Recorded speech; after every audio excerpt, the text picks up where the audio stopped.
Alam nyo yung panalo ka nga, pero parang may mali pa rin. Ganito ang nangyari sa San Miguel Beermen, panalo laban Meralco, buhay ang kampanya, pero yung import nila malamig. At hindi lang yan, may sumabog pang issue tungkol sa jersey retirement ng isang PBA legend. Plus, Barangay Ginebra, may bad news pa bago mag-playoffs. So ano ba talaga ang totoong lagay ng mga teams ngayon? What's up mga kahops? Welcome back sa Race Hoops Universe, kung saan himay-himayin natin ang pinakainit na balita sa PBA, walang halong hype, pure analysis lang.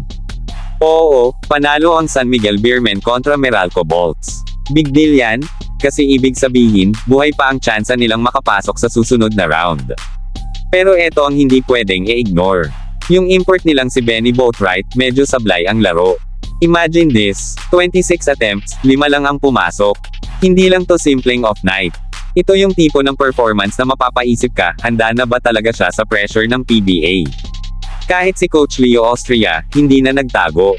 Napansin daw niya na si Boatwright, hindi lang sa game matamlay, pati sa practice. At dito pumapasok yung malaking tanong.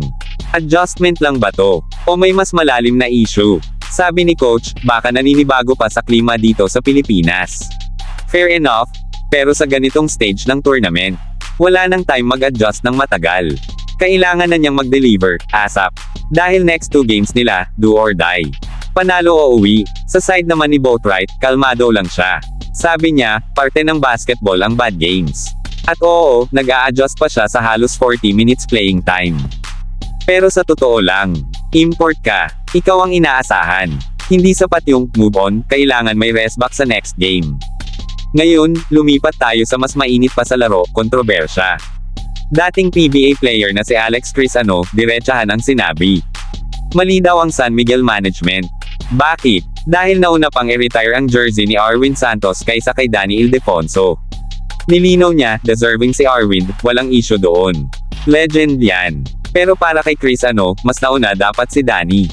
At kung iisipin mo, may punto. 2-time MVP. Haligi ng San Miguel Dynasty noong early 2000s. Homegrown player. Fan favorite. Sabi nga niya, where's the homage? Hindi lang stats ang usapan dito. Legacy. History. Respeto. Kaya ngayon, hati ang fans.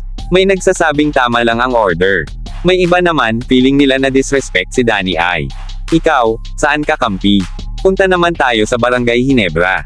Mga ka-hoops, hindi maganda ang balita. Possible na wala pa rin si Jepet Aguilar sa crucial games nila. Yes, negative na siya, but kailangan pa rin magpahinga. At kung alam mo ang sistema ng Ginebra, malaking kawalan yan. Defense, rebounding, presence sa loob, automatic yan kay Jepet. At hindi biro ang schedule nila.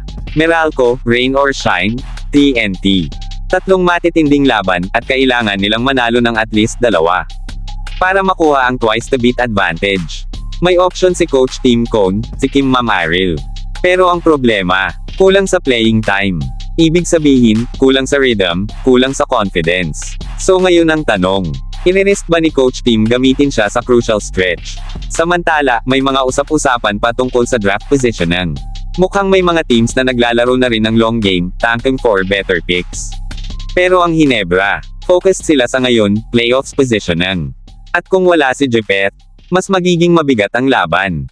So ayan mga kahops, SMB nanalo pero may dapat ayusin. Isang kontrobersya na naghahati sa fans. At Ginebra na may kinakaharap na malaking challenge. Kayo, ano sa tingin nyo? Makakabawi ba si Boatwright? Dapat bang mauna si Danny I sa jersey retirement? At kakayanin ba ng Ginebra kahit wala si Jepet? Comment nyo lang sa baba, gusto kong marinig ang takes nyo.